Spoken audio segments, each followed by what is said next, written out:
ყველაზე მწვავე პრობლემა რომელიც გვაქვს და დგას ჩვენთვის არის ჰესების თემა, ჰესების კასკადის თემა, წარმოუდგენლად ასე ვთქვათ არასწორი და ძალადობრივი პოლიტიკით გამოირჩევა ეს პროცესები იმ დღიდან, პირველი დღიდან, რადგანაც ჩვენ დავიწყეთ ამ ჰესების წინააღმდეგ ჩვენი სამართლიანი მშვიდობიანი პროტესტის გამოთქმა, ხდებოდა მოგესალმებათ პოლიციაში დაბარება სხვადასხვა ადამიანების მხრიდან ჩვენთვის ასე ვთქვათ სხვადასხვა არხების მეშვეობით რაღაც ინფორმაციის მოტანა თითქოს პანკისის ხეობაში ამ ჰესების წინააღმდეგობის გაწევის გამო შეიძლებოდა სისხლი დაღვრილიყო.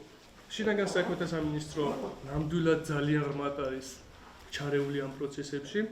პოლიციაში რომელიმე წინააღმდეგი თუ იქნება მაშინვე გააქანონ ან თელავში რაღაცა და ან ვიღაცა მიუგზავნო რომ იცი რა შენ სამსახური გაქვს ხო მაგალითად სკოლის პედაგოგია და მე პირადად ჩემთან ასეთი ანუ მეც ვიჯექი როცა საუბრობდნენ რომ იცით რა ჰესის წინააღმდეგ თუ გახვალთ აქციაზე თქვენ დაკარგავთ სამსახურს და ეს ყველამ ძალიან კარგად ასეთ დონეზე სიმართლე გითხრა ძალიან რთული და სასაჯერებელია ჩემთვის იმიტომ რომ მეორე მხრივ მე ვიცი ძალიან აქტიურად მაგაში ესაგუჩერა არა მუქარა ხო არის მუქარა ხო შემთხვევაში ხო მაგრამ ამას არ გაუჩერები ხართ ხო ამ მუქარას თქვენ არ გაუჩერები ხართ ხო და დღეს თქვენ ღიად კამერების და მედიის სრული ჩართულობით გვაქვს პირდაპირ დიალოგი, სადაც თქვენ ერთი წუთითაც არ შეგშინებიათ.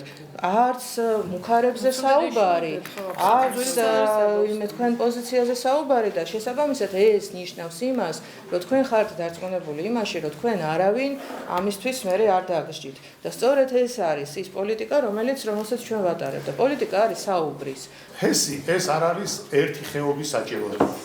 ჰესი არის მთელი საქართველოს საჭიროება.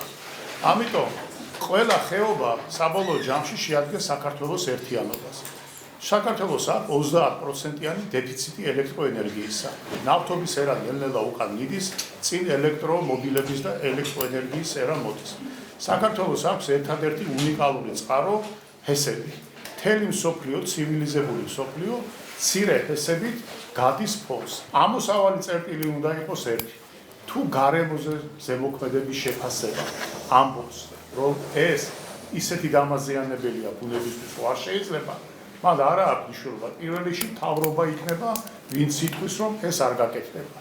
მაგრამ თუ გარემოზე ზემოქმედება ამბობს რომ გაწეული ზემოქმედება ღირს ამ რისკად და არ არის დამაზიანებელი ისე რომ ანადგურებს გარემოს და ასე შემდეგ ცვლის ყოფას და ასე შემდეგ, მაშინ ეს უნდა გაკეთდეს. თქვენ შეიძლება თქვათ რომ ამ სახელმწიფოს მიერ დადებული გარემოზე ზემოქმედების შეფასება საჭიროებს გადამოწმებას. კი ბატონო. მეც გეუბნებით რა, თუ საჭიროებს გადამოწმება, დავითირავოთ კომპეტენტური, თანხას თქვენ არ გადაიხდით, ოღონდ კომპეტენტურმა თქვას, რომ ეს ზემოქმედება ისეთი ზემოქმედებაა, რომელიც დაუშვებელია, თუ ეს ზემოქმედება, რომელიც ნორმალურ ჩარჩოებში ზის და შეიძლება ჰესის აშენება. ანუ ჩვენ როდესაც საუბრობთ ანუ ქვეყნის ენერგოდამოუკიდებლობაზე ჩვენ არა ვართ არც ქვეყნის ენერგოდამოუკიდებლობის არც ჩვენი ასე ვთქვათ განვითარების ჩვენ არ ვამბობთ არაჰეს ჩვენ ვამბობთ არა ასეთ ჰესებს ჩვენ როდესაც გავიგეთ ან მოსახლეობამ გაიგო ჰესების შენობლობაზე როდესაც უმეტესმა ნაწილმა საუბარი მაქვს როდესაც დაიწყეს მილების ამოზიდვა და როდესაც არ ყოფილა პირდაპირი კომუნიკაცია როდესაც სანამ ჰესები ანუ აშენდებოდა ან შემდგომ სანამ ჰესების აშენებას გადაწყვეტილებას მიიღებდნენ როდესაც უშუალოდ რაღაცა დავასრულებ ეგ შემდგომ იყო როდესაც ამას პროტესტები მოჰყვა მე მანამდესაც ვიყავი და იმ პროტესტის შემდეგაც ხალხში არ გავრცელებულა მაგას ვამბობ ჩვენ. ხეობაში ასე ვთქვათ კიდევ ძალიან მნიშვნელოვანია აღნიშნოთ არ არსებობს მე მგონი სოფელი სადაც არ არსებობდეს სასმელი წყლის პრობლემა. გარკვეულწილად პრობლემები რა თქმა უნდა სოფლების მიხედვით განსხვავდება და ასე ვთქვათ ზოგ სოფელში ეს ძალიან მძიმე დგას, ზოგ სოფელში ნაკლებად დგას, მაგალითად სოფელ დუმასტურში გრაფიკით მიეწოდება წყალი და ეს პრობლემაა. მე მაგალითად ვარ სოფელ ომელოდან და ჩვენ წლებია ასე ვთქვათ ძალიან დაბინძურებულ წყალს ვამთ.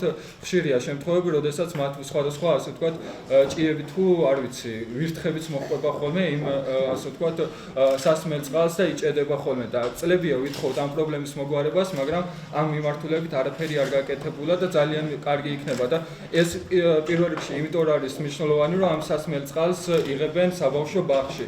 წყლის საკითხი არის რა თქმა უნდა ალბათ ყველაზე საჭირო, რომ მიუხედავად იმისა, რომ საბავშვო ბაღში მიეწოდება თუ არ მიეწოდება, არ აქვს მნიშვნელობა, ადამიანები ვართ და ჩვენი ჯანმრთელობისთვის არის საჭირო, რომ ჩვენ მივიღოთ სუფთა წყალი, მაგრამ სამწუხაროდ ეს პრობლემა არა მარტო აქ, არამედ ჯერ კიდევ დიდ ქალაქებში დგას, იმიტომ რომ ჩვენ ჯერ კიდევ ახორციელებთ მაგალითისთვის ქუთაისის, ბათუმის, თელავის, ახმეტის, თუნდაც წყალმომარაგების პროექტებს, რომელიც ჯერ კიდევ არ არის ბოლომდე დასრულებული და ძალიან ბევრი სამუშაო ამ მიმართულებით ჯერ კიდევ მიმდინარეობს. არ შეიძლება გამოვტოვოთ ეს შეხვედრა ისე რომ არ ვახსენოთ ისევ და ისევ თემირლანის საქმე. ეს არის ერთ-ერთი მთავარი პრობლემა არა როგორც არა მხოლოდ ამ ოჯახისთვის, არამედ მთლიანად ხეობის განსაკუთრებით ახალგაზრდებისთვის. ჩვენი კითხვა იმ დღიდან დღემდე არის ყველაზე მთავარი, რატომ ორგანეტალური ძალის გამოყენება ყოველთვის ვამბობ და აღნიშნავ იგივე ბრეივიკი, რომელმაც 75 ადამიანის სიცოცხლე შეიწირა დღემდე ციხეში, იმიტომ რომ ყოფილა რომ თუნდაც სიყავას ასმევენ და არა ცხენს და ის იქიდან უნივერსიტეტში სწავლობს. ყოფილიყო თუნდაც დამნაშავე ყოფილიყო, რომელიც დღემდე არ არის დადგენილი.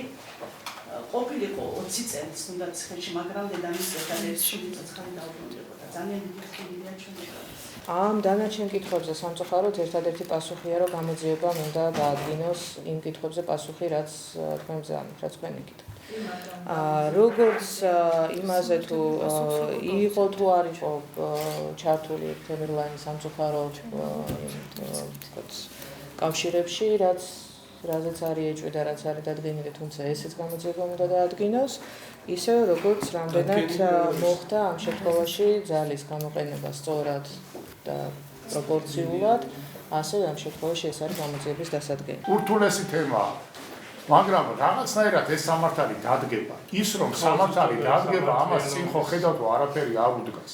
უნდა დადგეს. კი, ეს რთული თემაა, ნაბიჯ თემაა, მაგრამ დადგება ესია თუ ისია, აუცილებლად გაიკვევა, არსად არ დაიკარგება. შეიძლება დრო დაჭირდეს, მაგრამ არ დაიკარგება. ჩვენ გვესმის ძალიან კარგად, რომ ყველასთვის რაღაც დონეზე შეიძლება მოსაბეზრებელი აღმოჩნდეს ეს თემა, მუდმივად ამაზე აქცენტირება, მაგრამ ამაზე აქცენტირება და პასუხი იმისთვის არის მნიშვნელოვანი, რომ ერთხელ და სამუდაოდ ხეობა არ იყოს აღქმული როგორც საფრთხის შემცველი ნაწილი ჩვენი ქვეყნის, იმიტომ რომ ჩვენ ყოველთვის ვამბობთ, ჩვენ ერთ-ერთი ყველაზე კარგად ინტეგრირებული უმცირესობა ვართ ქართულ საზოგადოებაში, რომ როდესაც ვიღაცასთან მიწევს იმის მტკიცება, რომ კი ქისტი ვარ, მაგრამ მეც ამ ქვეყნის შვილი ვარ, მეც მოქალაქე ვარ ჩვეულებრივ და არანაკლებ მიყვარს, არ უნდა მიწევდეს ამის მტკიცება. ხდებით ეს იგივეა დედას რომ უმტკიცო, რამდენად მიყვარს.